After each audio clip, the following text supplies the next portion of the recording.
चलते हैं। और चैतन्य महाप्रभु जब ये श्लोक कह रहे थे तो आंखों से अश्रु बह रहे थे और रुक रुक के कह रहे थे। ये दृश्य और ये श्लोक सुनकर पसीना पसीना हो गए प्रकाशानंद। और महाप्रभु तो हाक हाक भावावेश एकदम आ गया।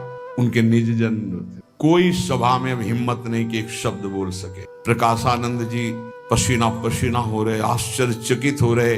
अब उठे और जो उनको पंखा डुलाया जा रहा था उससे पंखा लिया और महाप्रभु के स्वयं ये सब सन्यासी देखकर आश्चर्यचकित हुए कि जो परास्त्र करने के लिए तर्क कर रहे थे वही सेवा में। सभी सन्यासी प्रकाशानंद जी की ये दशा देख करके आश्चर्यचकित हो गए। इतना कट्टर सन्यासी वेदांती और सेवक थे, कह देते हवा करो, लेकिन पंखा ले लिया और स्वयं महाप्रभु चैतन्य देव की जे ही वो हवा कर रहे थे तो जो महाराष्ट्री ब्राह्मण महाप्रभु से नाचने लगे, हरि हरि हरि श्री हरि। बड़ी कृपा हो गई, कृपा हो गई, क्योंकि निंदा करते थे, आज पंखा कर रहे हैं। प्रकाशानंद जी के अंदर मन में आता, अरे चरण पकड़ ले, चरण पकड़ ले। साक्षात प्रेमावतार श्री कृष्ण ही सन्यासी रूप में है, तू इनके चरण पकड़ ले, क्षमा मांग ले। इनको निंदा की है, इनको कटुवचन बोला है, किंतु अब भी प्रतिष्ठा का थोड़ा काफी तो हट गया, क्योंकि स्वयं पंखा कर रहे, पर चरण पकड़ने की हिम्मत नहीं हुई। हृदय से बार बार चरणों की तरफ देखते मन आता कि दौड़ के लौट जाऊं, पर फिर शिष्य है ना, बहुत ही प्रतिष्ठा बहुत ही खतरनाक होती है। तो बड़ी कृपा है बड़े महापुरुष की कि इतना बड़ा किला प्रतिष्ठा का टूट गया नहीं, बहुत बड़ा आवरण है। लोक लज्जावश समाज के बस चरण तो नहीं पकड़ पाए, पर हृदय टूट गया। महाप्रभु कृष्ण कृष्ण कृष्ण। फिर बाह्य शुद्ध हुई और हाथ जोड़ा और एकदम खड़े हो गए और वहां से चल पड़े। प्रकाशानंद जी थोड़ी देर बाहर तक छोड़ने गए और चरण चिन्हों को देखते रहे। और जब सब सन्यासी इधर उधर हुई तो चरण रज लेके कि अब इससे तो वंचित ना हो, चरण रज जेव ही लगाई, बांध टूट गए। अंदर गए और कमरा बंद कर लिया मठ का और रोने लगे कि हे श्री कृष्ण, हम पर कब कृपा होगी, ये कब हमारा ज्ञानाभिमान प्रतिष्ठा, कब हमारी ये नष्ट होगी। प्रभु मुझे निकालो इस प्रतिष्ठा और ज्ञानाभिमान से। गौरांग महादेव दो हैं, गौरांग महाप्रभु और महादेव स्वरूप मानो हरिहर का आज स्वरूप प्रकाशित हो गया। जैसे भगवान शिव श्री कृष्ण के चिंतन में मगन रहते हैं, ऐसे श्री हरि भगवान शिव की आराधना करते हैं। तो दैन्य भाव से मानो महाप्रभु श्री कृष्ण रूप में गए, तो महादेव स्वरूप में अब इस समय प्रकाशानंद जी श्री कृष्ण विरह में तड़पने लगे अंदर। गौरांग और महादेव दोनों स्वरूप है। जो ब्रह्म स्वरूप है वो साक्षात शिव है। ऐसा नहीं कि छोटी मोटी कोई स्थिति के महापुरुषों प्रकाशानंद जी, नहीं तो कब का परास्त कर देते सार्वभौम भट्टाचार्य जी। ऐसे विद्वान सार्वभौम भट्टाचार्य जी कि एक आचार्य प्रणाली का ग्रंथ कहीं दूर देश में था जो वो कभी किसी को देते ही नहीं थे। तो कहा हमको कुछ दिन के लिए दे दो, हम प्रतिलिपि बना दें हाथ से। उस समय मशीनें तो थी नहीं, तो उनका नहीं दे सकते। बोले एक बार सुना दो। हाँ बोले सुना सकते हैं। जैसे जैसे सुनाते गए वैसे वैसे अंदर दिमाग में पूरा ग्रंथ याद करके आए, महाप्रभु को सुना दिया था। इतने प्रवीण बुद्धि के, तो भला वो क्यों न प्रकाशानंद जी को परास्त कर देते। नहीं, वो अद्भुत शैव निष्ठा को, ब्रह्म निष्ठा को प्राप्त थे।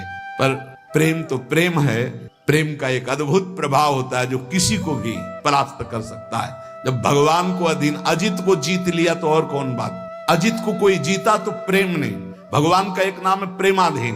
उस दिन से प्रकाशानंद जी का मन आम्र मास में से खसक गया और बार बार अंदर हे श्री कृष्ण कृपा करो, हे श्री कृष्ण कृपा करो, ऐसे होने लगा।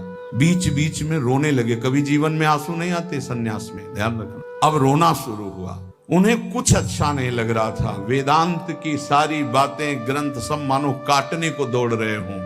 शिष्यों की तरफ देखते तो ऐसा लगता मानो हमें बंधन में डाल दिया गया। कब भागूं यहाँ से, उनका मन ऐसे। कब मैं महाप्रभु चैतन्य देव के चरणों में जाके गिर जाऊं एक बच्चे की तरह, कह दूं कि मुझे संभाल लो। अब वो अनुपम रूप माधुरी श्री कृष्ण की उदय होने लगी उनके हृदय में, क्योंकि पवित्र हृदय कोई साधारण महात्मा है। अब तो जैसे जैसे रूप प्रकट होने लगा, भारी विकलता होने लगा। अब लगा कि ऐसे महापुरुष का जिनका दर्शन संभाषण श्री कृष्ण रूप माधुरी में मुझे आसक्त कर दिया, उनकी मैंने निंदा की, उनकी अवहेलना की।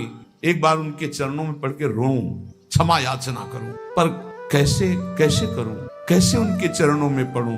रो पड़े और निकल पड़ा, हे चैतन्य देव मुझे अपने चरणों में स्वीकार करो। ये कृपा है। श्रीमद प्रकाशानंद जी महाराज अंदर ही अंदर घुट रहे थे कि महाराष्ट्रीय सज्जन वही आ गए जिन्होंने सब व्यवस्था में, अर्थव्यवस्था और सब संतों को निमंत्रण, महाप्रभु प्रकाशानंद जी का मिलन कराया। गए, साष्टांग दंडवत किया, देखते ही पता चल गया स्वामी जी अब स्वामी जी नहीं रहे, क्योंकि स्वामी जी की आंखों में आंसू भरा था और एकदम स्वरूप बदला। कहां वो कट्टर वेदांती, कहां दैन्यता झलक रही थी। प्रकाशानंद जी ने कहा एक कृपा करोगे, वो स्वामी जी कहाँ है? तो एक कृपा ये कर दो कि एक बार मुझे ऐसा बता दो कि वो है कहाँ, जहां मैं जाकर उनके चरणों में लौट जाऊं। चरणों में लिपट गए महाराष्ट्रीय ब्राह्मण, कृपा हो गई, कृपा हो गई। प्रकाशानंद जी ने रोते रोते, अब देखो रोते रोते उन महाराष्ट्रीय ब्राह्मण के चरण पकड़ लिए और कहा भैया तुमने जो मेरा उपकार किया आज तक किसी ने, मैं तुम्हारा जीवन भर ऋणी रहूंगा। मेरे पांडित्य, मेरी विद्वता, मेरे वेदांत के अभिमान को नष्ट करवा दिया, पति पावन महापुरुष का मिलन करवा दिया। वो साक्षात प्रेम है, ये मैं अनुभव कर रहा हूं। वो शरीर धारण किए हुए साक्षात प्रेम है, कोई और नहीं है। एक बार मुझे उनके चरणों में गिरना है, कहां मिलेंगे? सज्जन ने कहा स्वामी जी पहली बात तो आपने इतना बड़ा अपराध किया, इतने बड़े सन्यासी होकर मुझ गृहस्थ के आप पैर पड़ गए। मेरे लिए तो भगवान शंकर और आप में बिल्कुल अंतर नहीं है। क्या आपकी चरम सीमा का ज्ञान, क्या आपका काशी में सम्मान, सर्वज्ञ, ये आप कैसा अपराध हमारे ऊपर चढ़ा दिया? तो उनका भैया अब मत बोझा बनाओ हमारे सर पर, वेदांत का, सम्मान का नहीं, अब मैं बोझा उठाने लायक नहीं रहा। ये अरविंदाक्ष चैतन्य की कृपा ऐसी हो गई कि अब मैं तड़प रहा हूं सच्ची। अब मुझे ज्ञानाभिमान की बातों की तरफ याद भी मत दिलाओ। मेरा पतन हो जाता यदि तुम ना मिलते, पक्का हो जाता। इतने बड़े महापुरुष की निंदा करके फिर टिक नहीं सकते थे। जब जय विजय 3 जन्म के लिए दैत्य भाव को प्राप्त हो सकते हैं तो इनका क्या था? आपने मेरे जीवन को, शुष्क जीवन को रसमय बनाने के लिए महाप्रभु चैतन्य देव से मिला दिया। मैं सदैव आपका ऋणी रहूंगा। बहुत देर तक प्रार्थना करते रहे प्रकाशानंद जी महाराष्ट्रीय ब्राह्मण से, फूला हुआ आनंद मगन, क्योंकि उसको यही था कि एक बार महाप्रभु से मिले। देखा महाप्रभु गंगा स्नान करके आ रहे थे, साष्टांग प्रणाम किया, प्रभु प्रभु बड़ी आश्चर्य की बात हो गई। जो आपकी सदैव निंदा करते रहते थे वेदांत शिरोमणि प्रकाशानंद जी, अभी देख कर आ रहा हूं बालकों की भांति रो रहे हैं। कह रहे एक बार मुझे चैतन्य चरणों में गिरने का अवसर मिल जाए। प्रभु मुस्कुराकर आकाश की तरफ देखे और बोले श्री कृष्ण कृपा, श्री कृष्ण कृपा। ओहो, श्री कृष्ण कृपा हो गई प्रकाशानंद जी के ऊपर। हमारे श्री कृष्ण भगवान बड़े दयालु है, दया कर दी प्रकाशानंद जी के ऊपर। ओहो, मैं देख रहा हूं कि साक्षात श्री कृष्ण ने उनको प्रेम दान कर दिया है। इतना महाप्रभु कह करके बड़ी मस्ती से, और बोले सुनो उन महापुरुष से कह देना कि मैं चरण रज लेने के लिए व्याकुल हूं, चैतन्य महाप्रभु, क्योंकि श्री कृष्ण ने उनको प्रेम प्रदान कर दिया। कैसे दाता है, देकर कैसे देते, नमन करके देते हैं। महाप्रभु तो बिंदु माधव जी के दर्शन के लिए भावावेश में आकर गए और वहां सनातन चंद्रशेखर, तपन मिश्र आदि भक्त ताली बजा रहे थे, महाप्रभु नाच रहे थे, हरि बोल कृष्ण नाम कीर्तन। बाह्य ज्ञान शून्य महाप्रभु की दशा थी। महाराष्ट्रीय ब्राह्मण भगा धीरे से प्रकाशानंद जी से कहा कि इस समय बिंदु माधव में महाप्रभु भावावेश में कीर्तन कर रहे हैं। प्रकाशानंद जी दौड़ते हुए आए और महाप्रभु कीर्तन कर रहे थे तो कीर्तन में डंडे कोने में रख दिया और नाचना प्रारंभ। आज नाचे, ये श्री कृष्ण है, किसको नचा दे कोई बड़ी बात नहीं। इतने बड़े ज्ञानी महात्मा, आज यही हमारे श्री कृष्ण की हेतु की कृपा है। अब जो ही कीर्तन बंद हुआ महाप्रभु ने नेत्र खोले, चरणों में साष्टांग लेटे, पैर पकड़ लिए। महाप्रभु ने चरण खींचते हुए एक दीन भाव से कहा, स्वामी आप एक कैसा अपराध कर रहे हैं?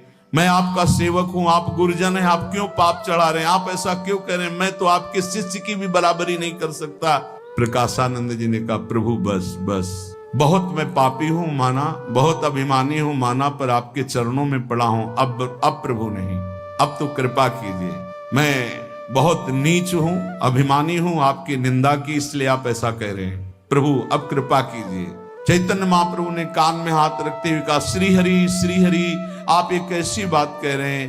कहीं गुरुजन सेवकों को जो डांटते हैं वो बुराई थोड़ी होती, वो निंदा थोड़ी होती हो, तो सेवकों पर कृपा होती। मैं तो आपका सेवक हूं, आपने जो कहा वो हमारे कल्याण के लिए कहा, भला वो बुराई कैसे हो सकती है? चरण नहीं छोड़ रहे, प्रकाशानंद पकड़ महाप्रभु ने उठाया, हृदय से लगा, जाइए। अब महाप्रभु की आज्ञा के अनुसार चल तो दिए, पर ना हृदय रह गया ना मन रह गया, सब महाप्रभु के चरणों में। महाप्रभु ने इशारे में नेत्रों से, धैर्य रखिए, जो आप चाह रहे हैं उसकी पूर्ति हो जाएगी। मठ के बीच में ही एकांत में गए और कहा, बुला दो प्रकाशानंद। महाप्रभु स्वयं आए, मठ के अंदर नहीं, बाहर एकांत बुलाया। आते ही एक साधारण शिष्य की तरह दूर से साष्टांग लौट गए प्रकाशानंद जी, हाथ जोड़कर बड़े दैन्य भाव से महाप्रभु ने आलिंगन किया, पास बैठाला, हाथ जोड़े हुए, नेत्र नीचे किए। जब गुरुजनों से बात की जाती तो यही प्रणाली होती। अगर नजदीक बात करने को हो तो ऐसे हाथ लगा के अपनी मुख की वायु भी उन तक न पहुंचे। प्रकाशानंद जी ने दोनों हाथ अंजलि बांधी हुई नम्रता के साथ कहा, प्रभु मैं कुछ प्रार्थना करना चाहता हूँ। जब आपने इतनी कृपा की तो मेरे अभिमान को क्षमा कीजिए, मेरे ज्ञान की जो अभिमान वृत्ति थी उसको, उसमें जो कुछ भी बोला हो। प्रभु मैं परमार्थ से बिल्कुल अनभिज्ञ हूँ, ऐसा आज अनुभव हो रहा है आपकी कृपा से। परमार्थ का उद्भट वीर प्रेम के आगे घुटने टेक दिया और कह रहा, परमार्थ से अनभिज्ञ हूं। ये असली बात है। प्रभु अब मेरा जीवन बिल्कुल कोरा कागज हो गया है, अब आप हमें बताइए कि मेरा कर्तव्य क्या हो, मैं करूं क्या? बिल्कुल अनभिज्ञ हो गया हूं। महाप्रभु ने कहा, वाह श्री कृष्ण चमत्कार, इतना बड़ा ज्ञानी महात्मा कह रहा है अब मेरा कर्तव्य क्या है, मैं बिल्कुल अनभिज्ञ हूं।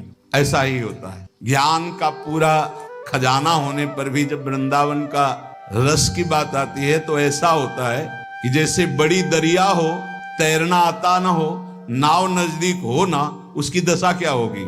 ऐसी दशा होती है। और पार जाना है, यही दशा होती। बिल्कुल बालकवत उस समय बुद्धि होती कि अब क्या करूं, किधर जाऊं? तो अगर समर्थ रसिक ना मिले तो फिर इस रस में विषयी पुरुष को प्रवेश हो सकता है, लेकिन ज्ञानी का नहीं। बड़ी सूक्ष्म बात है, क्योंकि उसकी एक अपनी निष्ठा होती, उसकी बुद्धि को परास्त कर देना ये बहुत बड़ी बात होती है। आप ये समझो जगाई मधाई का उद्धार हो गया, ये तो कृपा है, और हो जाना कोई बड़ी बात नहीं, इनका स्वभाव है और इनका प्रभाव है। लेकिन बड़ी बात है ऐसे ब्रह्मनिष्ठ महापुरुष को प्रेमी बना देना, ये बड़ी बात है, ये साधारण आदमी नहीं समझेगा। जो ब्रह्म निष्ठा को प्राप्त है, अहम ब्रह्म उपासना में, उसे दासत्व में उतार देना, ये सबसे बड़ी बात है। विषयी पुरुष तो विषयों की दास्ता में है, उसको उठाना ये तो महापुरुषों का सहज स्वभाव और प्रभाव है। लेकिन ऐसे उद्भट ज्ञानी को मैं अनभिज्ञ हूं, अब मुझे क्या कर्तव्य है, ये बड़ी बात है। महाप्रभु ने कहा, जय हो जय हो, श्री कृष्ण कृपा की जय हो। आप जीवन मुक्त है, मुझे पता है। श्री कृष्ण ने जो आपके अंदर ये बातें पैदा की है, केवल इसीलिए पैदा की, अब आप समझिए, क्योंकि आपको इससे ऊपर उठाना था, इसलिए अब आप एकमात्र परम पुरुषार्थ प्रेम की उपलब्धि के लिए निश्चित किए गए हो। इसलिए सब साधनों का सार है श्री कृष्ण प्रेम। प्रभु प्रकाशानंद जी ने पूछा, श्री कृष्ण चरणों में प्रेम कैसे होता है? चैतन्य महाप्रभु ने कहा, सजाती और विजाती दो पदार्थ हैं। जीव भगवान का अंश है, उसे सजाती भगवान की ओर लगाएंगे तो आनंद की उपलब्धि होगी, और विजाती संसार की ओर प्रेम करेंगे तो दुख होगा। इसलिए अनन्य भाव से श्री कृष्ण की शरण में जाकर उनका निरंतर नाम जप करते हुए उनके आश्रित रहने से प्रेम प्राप्त हो जाता। क्या उपाय बताया? श्री कृष्ण शरणागति और निरंतर नाम जप, जो आप रोज सुन रहे हैं। प्रकाशानंद जी ने कहा, प्रभु तर्क नहीं कर रहा हूं, पर मेरे इस संशय की निवृत्ति कीजिए। जैसे पहला प्रश्न गुरुदेव भगवान से यही कहा था कि प्रभु मेरे इस संशय को, मतलब कोई रास्ता नहीं मिल रहा है। एको ब्रह्म द्वितीयो नास्ति सर्वम खलमिदम ब्रह्म, इसकी पुष्टि बिना हुए मेरा मन मानेगा नहीं, क्योंकि कैसे हम इस मार्ग में चले?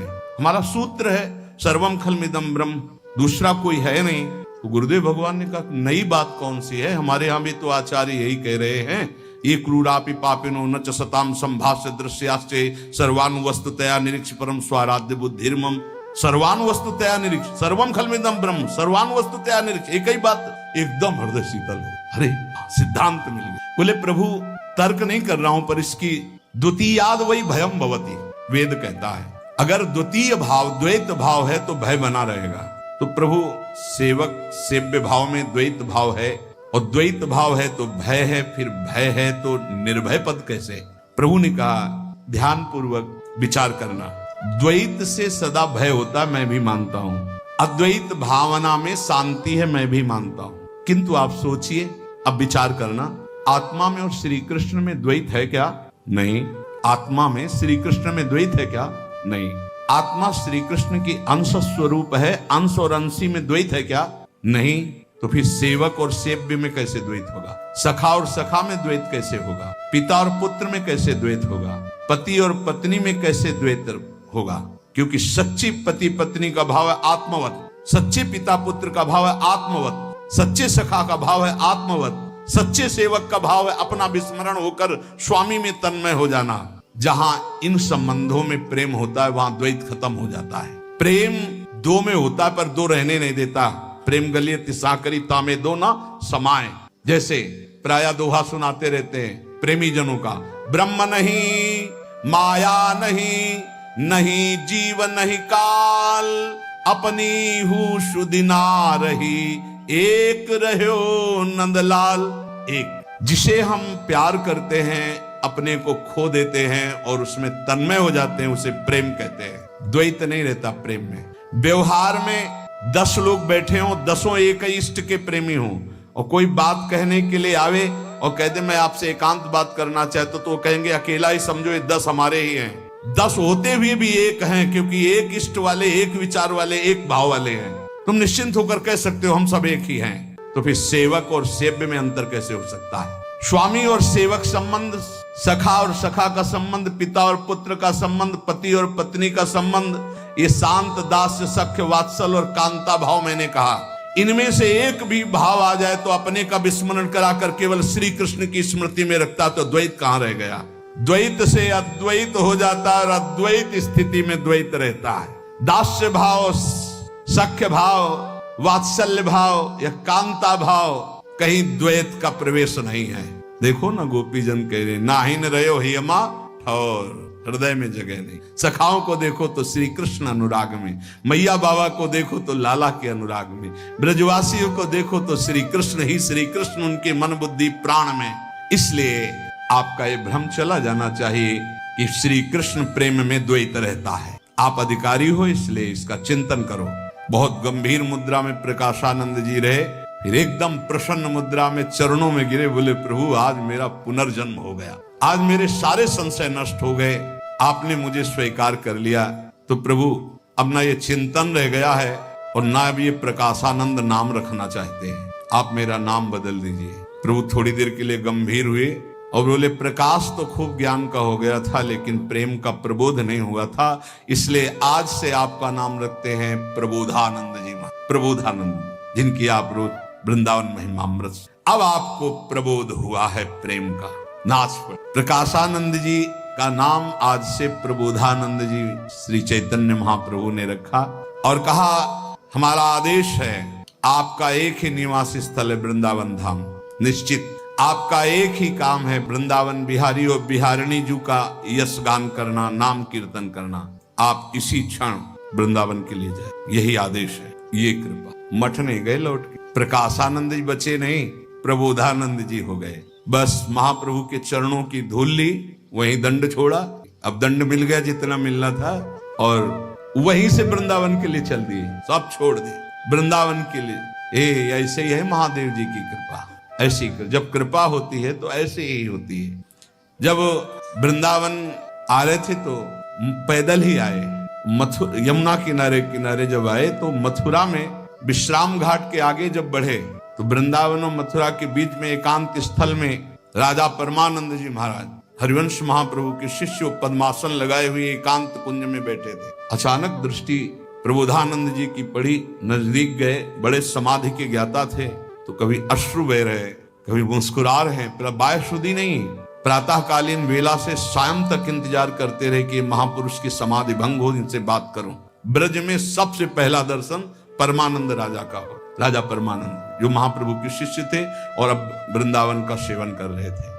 जब संध्या काल श्री हरिवंश आंख खोली तो नजदीक गए, प्रणाम किया और कहा संप्रज्ञात समाधि असंप्रज्ञात समाधि इन सबका मुझे ज्ञान है, इनमें से एक भी समाधि नहीं थी जो आपकी है, लेकिन आप समाधि में थे।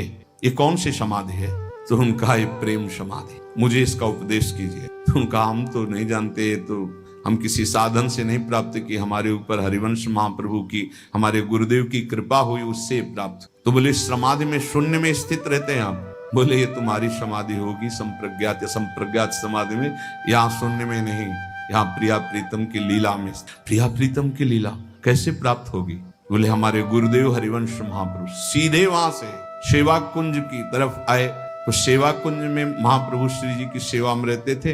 तो उस समय पता चला निजी जनों के द्वारा कि महाप्रभु मानसरोवर गए, और मानसरोवर का पता करके यमुना के पल्ली पार जब मानसरोवर पहुंचे तो महाप्रभु सेवा करके पुनः लौट कर राधा वल्लभ जी का शयन कराते थे, तो वहां भी नहीं मिले।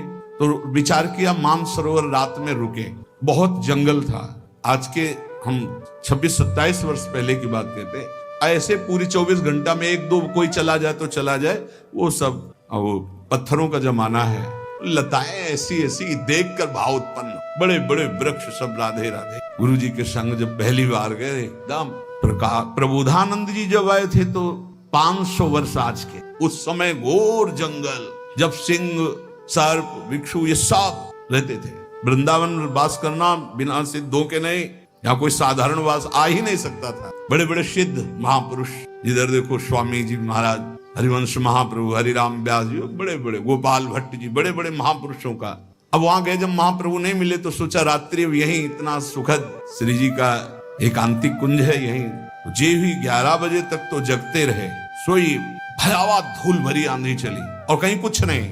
अधिकारी हैं बिल्कुल डटे रहे क्योंकि तितिक्षा के खंभे, इसके बाद सिंह की दहाड़, बड़े बड़े काले सर्प ऐसे सब दिखाई दे, फिर भी नहीं भागे। फिर शीतल मंद सुगंध वायु चलने लगी। अब तो नशा चढ़ा एकदम, एक अलौकिक, क्योंकि वो प्रियालाल के आने के पहले होता है। हित सो त्रिविध समीर बहे, जैसी रुचि जय काल, मधुर मधुर कल कोकिला कूजत मोर मराल। सुंदर पक्षियों की चहचहाट, शीतल मंद सुगंध वायु और नूपुर की झनकार सुनियो बेहोश हो गए। वहां खुली तो विश्राम घाट मथुरा। बड़ा आश्चर्य हुआ कि मानसरोवर में लेटे थे, यहाँ विश्राम घाट में। अब तो और चमत्कार, भागे फिर सेवा कुंज गए। महाप्रभु उस समय श्री जी की सेवा में तक कोई प्रार्थना की कि कोई काशी से आए हुए सन्यासी आपसे मिलना चाहते हैं, तो एक नारियल और श्री जी का प्रसाद लेकर वहां नहीं बुलाया, स्वयं बाहर आए। क्योंकि सन्यासी जीव ही दृष्टि में देखा तो उस दृष्टि से प्रेम देख चुके थे। महाप्रभु चैतन्य देव प्रेमावतार चरणों में गए, उनका अरे स्वामी ये भेंट स्वीकार। उनका प्रभु छलावा नहीं, बहुत छले जा चुके हैं, अब नहीं।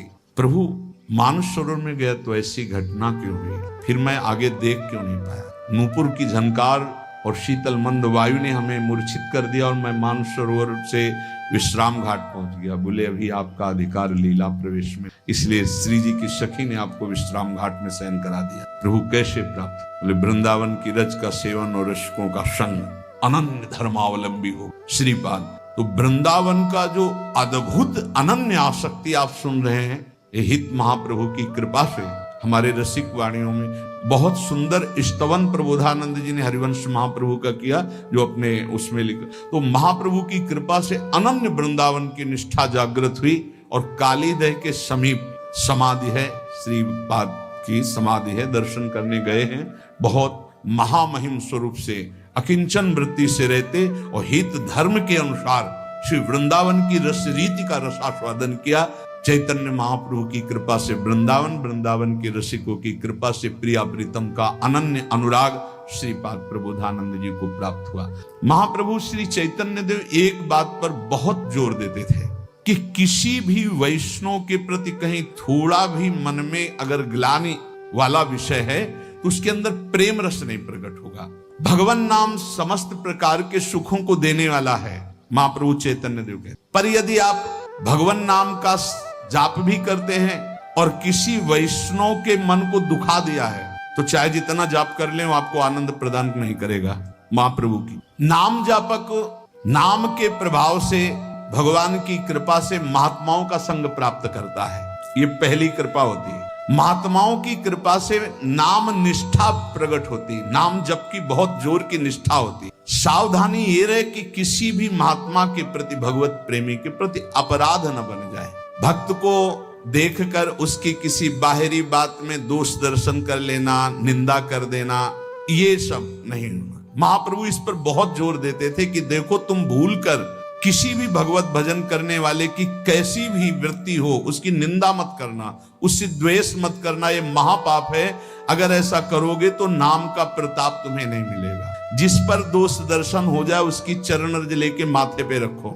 महाप्रभु ऐसा आदेश, अपने सिर में उसकी चरण रज रख लो तो क्षमा हो जाएगा। और यदि कोई भक्त है, भगवान का नाम जप करता है, बड़ा मलिन भेष, बड़ा ऐसे पागल जैसा, कभी उसकी उपेक्षा मत करो। ये वृंदावन है, यहाँ एक से एक ऐसे तुम्हें विक्षिप्त दिखाई देंगे जो प्रिया प्रीतम में डूबे हुए हैं और बाहरी।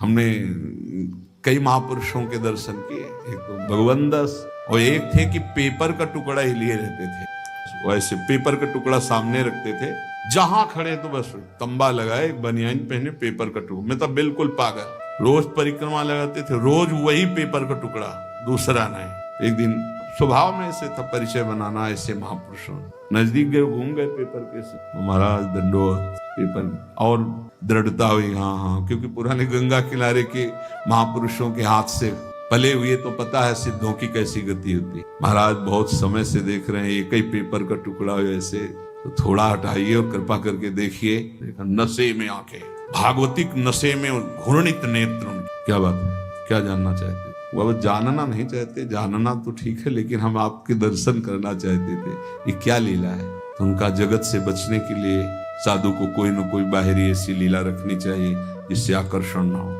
बस इतने जान, आप मस्त रहे। एक महात्मा को देखा 5 जगह से बाल कटे हुए, ट्रांजिस्टर रखा हुआ ऐसे, गोद में ट्रांजिस्टर, तमाल के नीचे यहाँ जो गोरे दाऊ की कुंज है इसके आगे, जब देखे तब बैठ, कच्चा परिक्रमा मार्ग था, नजदीक बैठ गए।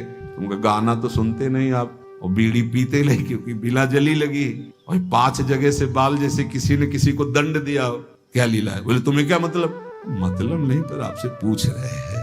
बोले कैसे लगते हैं? तुमको पागल जैसे। बोले इसीलिए।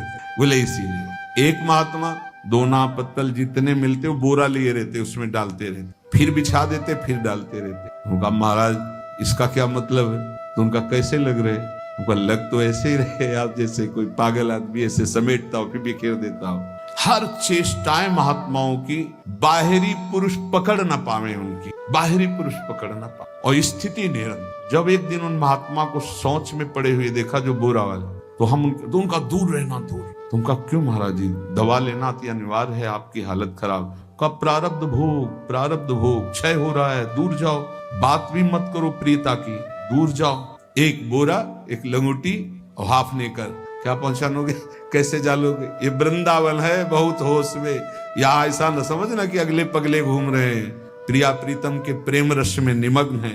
तो यहाँ महाप्रभु चैतन्य देव के वचन कि जो नाम जापक का अपराध कर देता है, चाहे जितना नाम जप करे, उसके अंदर आनंद नहीं हो सकता। महाप्रभु ये उपदेश श्रीवास के घर में कर रहे थे। बहुत दिन से सची माता की तरफ देखा भी नहीं था और बात भी नहीं की थी, इसलिए श्रीवास पंडित ने प्रार्थना की कि प्रभु, हमें लगता है कि सच्ची माता से आप क्यों नहीं देख रहे हैं? उनका अपराध है, और अपराध करने वाला कोई भी हो ये नहीं देखा जाता है। वैष्णव अपराध करने वाला कोई भी हो ये नहीं देखा जाता। नहीं, वैष्णव अपराधी कोई भी हो उसको प्रायश्चित करना होगा, तभी होगा। ये सची देवी ने अपराध किया है, माता नहीं कहा। ये सची देवी ने अपराध किया है, और जब तक इनका अपराध क्षमा नहीं होगा तब तक इन पर कृपा नहीं होगी। प्रभु, माता ने क्या अपराध किया है? तो महाप्रभु के ज्येष्ठ भाई थे विश्वरूप जी, अद्वैताचार्य जी उन्हें पढ़ाया करते थे, और उन्हीं की पढ़ाई में उनको सन्यास का नशा चढ़ा, संसार से वैराग्य हुआ, और योग वासिष्ठ की शिक्षा देते थे अद्वैताचार्य जी, इसलिए बड़े मेधावी और विचारवान थे। तो योग वासिष्ठ से बहुत बड़ा वैराग्य चढ़ता है। सब पहले के ग्रंथ, योग वासिष्ठ पढ़ने का मतलब संसार की धज्जियां उड़ जाना, घोर वैराग्य में जीवन। वो सन्यासी बन गए वहीं से, माता जी के मन में कि हमारे बेटे को जितना कोई भगत माता हो, जब अपना बेटा बैराग्य लेगा तो भक्ति की तरफ से मन उदास होने लगता है। ये बात सब दूसरे का अगर लड़का बैरागी हो तो समझाएंगे, अरे दीदी बड़े भाग्य, पुत्रवती जुवती जग सोई। हाँ, और जब अपना लड़का हो जाएगा तब फिर नहीं ये बात आएगी कि भाग्य, क्योंकि वो हम देखा है, ऐसा देखा है। ये माँ की ममता का बड़ा विचित्र स्वरूप होता है।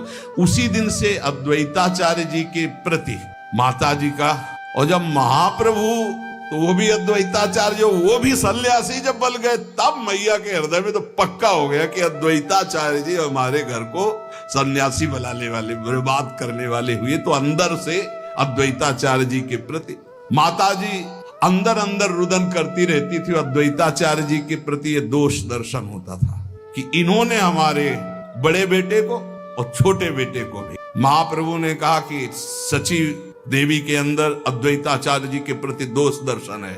अगर ये उनसे क्षमा मांग ले तो मैं देख सकता हूं, अगर क्षमा नहीं मांगेंगे तो जीवन में नहीं देखूंगा। वैष्णव अपराधी का दर्शन नहीं। माता जी के लिए कह रहे, अपनी माता जी के लिए ये निष्ठा आ ही जाती है, ये पक्का आ जाती है। अगर ये निष्ठा नहीं तो बिल्कुल मतलब वैष्णव धर्म को स्वीकार नहीं किया। हमारे वैष्णव धर्म की, हमारे धाम की, हमारे नाम की, हमारे लीला की जरा भी अवहेलना हो जाए तो उससे बड़ा हमारा शत्रु कौन हो सकता है? वो संबंधी नहीं हो सकता, वो अपना नहीं हो सकता, वो प्रिय नहीं हो सकता। महाप्रभु चैतन्य देव ने कहा, जब तक भक्त मंडली के बीच में अद्वैताचार्य जी के चरण पकड़कर सची देवी क्षमा नहीं मांगेगी, तब तक हम इनकी तरफ देखेंगे नहीं, बोलेंगे नहीं। कीर्तन का अवसर था तो अद्वैताचार्य जी भी आए हुए थे। माता जी के मन में ऐसा नहीं था, इस कोटि का नहीं था, पर था अद्वैताचार्य जी के चरणों की। तो उन्होंने कहा, आप आचार्य हो, मैं वृद्धा हूं, हो सकता है पुत्र मोह में ऐसा सोच गई हूं, आप क्षमा करिएगा। श्रीवास भक्तों ने देखा कि अद्वैताचार्य जी के आंसू आए। उन्होंने कहा, हम तुम्हें कैसे बताएं कि तुम हमारे हृदय में कितनी महान हो। जगत का पावन करने वाले दोनों पुत्र, सन्यासी और भगवत प्रेमी महाप्रभु चैतन्य देव जी ने माता जी से क्षमा मंगवाया अद्वैताचार्य। प्रभु कहते हैं कि कोई भी वैष्णव अपराध करने वाला हो, चाहे वो महादेव जी के समान वैभव क्यों न रखता हो, मैं कहता हूं कि वो तत्काल मेरी दृष्टि से त्याज्य होगा और उसका समस्त भजन फल क्षीण हो जाएगा। चैतन्य महाप्रभु। श्रीवास ने कहा, प्रभु अपराध का विमोचन का उपाय भी तो होना चाहिए, अगर अपराध बन जाए। प्रभु ने कहा, जिसके प्रति अपराध हुआ है उसकी चरण धूलि माथे पे रख के उससे प्रार्थना की जाए और वो वैष्णव क्षमा कर दे, तभी क्षमा होता है, अन्यथा वैष्णव अपराध क्षमा ही नहीं होता। ये बात बड़ी भयावह है और इसे ध्रुवदास जी ने भी सिद्धांत विचार लीला में 42 लीला में कहा है कि भक्तन के अपराध सो डरपत रहो। ये अपराध ऐसो है कि वज्र की लीक है, इसके मिटाने का कोई उपाय नहीं। वही वैष्णव क्षमा कर दे तो क्षमा कर दे। समर्थ होते हुए भी हरिराम व्यास जी असमर्थ हो गए, केवल जरा सा वैष्णव अपराध। समर्थ होते हुए भी रूप गोस्वामी जी की लीलांतर ध्यान हो गई। एक वैष्णव को व्यर्थ में कल्पना से उसे दुख हो गया, वहां कोई दुख की देने की संभावना नहीं, वो लीला में हंस रहे हैं। और वो लंगड़े थे तो उन्होंने समझा मुझे देख के हंस रहे हैं, बस इसी बात से लीला का अंतर ध्यान हो जाना।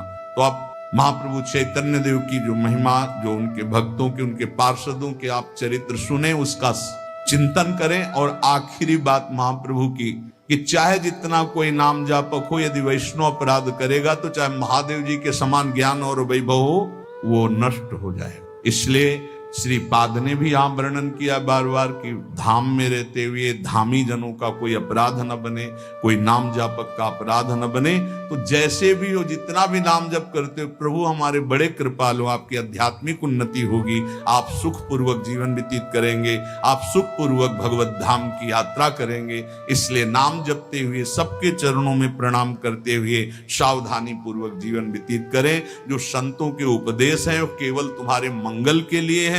जो संतों का प्यार दुलार है केवल हरि की कृपा से मिलता है। तुम्हारे में कोई सद्गुण नहीं कि तुम्हें कोई प्यार कर रहा है, ये हरि की कृपा है। ऐसा सोचकर रो कि हमें संत प्यार करते, हमें गुरुजन प्यार करते। कौन यहां सब स्वार्थ से आसक्त कोई प्यार किसी को करता है? वासना का खेल कोई प्यार है? संत गुरुजन शास्त्र सम्मत जो तुम्हारे को उपदेश करते, इसे प्यार समझो। तुम्हें जो डांट लगती, जो तुम्हारा तिरस्कार होता है, इसे प्यार समझो। अगर ये प्यार सह गए तो प्रेम को प्राप्त हो जाओगे। नाम जपते हुए सावधानी पूर्वक नाम को बढ़ाइए, नाम को बचाइए और नाम को पचाइए। नाम जापक से कोई अहंकार भरे वचन, कोई अहंकार भरी चेष्टा, कोई दोष दर्शन, कोई निंदा ये ना होने पावे। बहुत सावधान रहोगे तो जीवन मंगलमय हो जाएगा। शेष चर्चा आगे। श्री राधा वल्लभ लाल।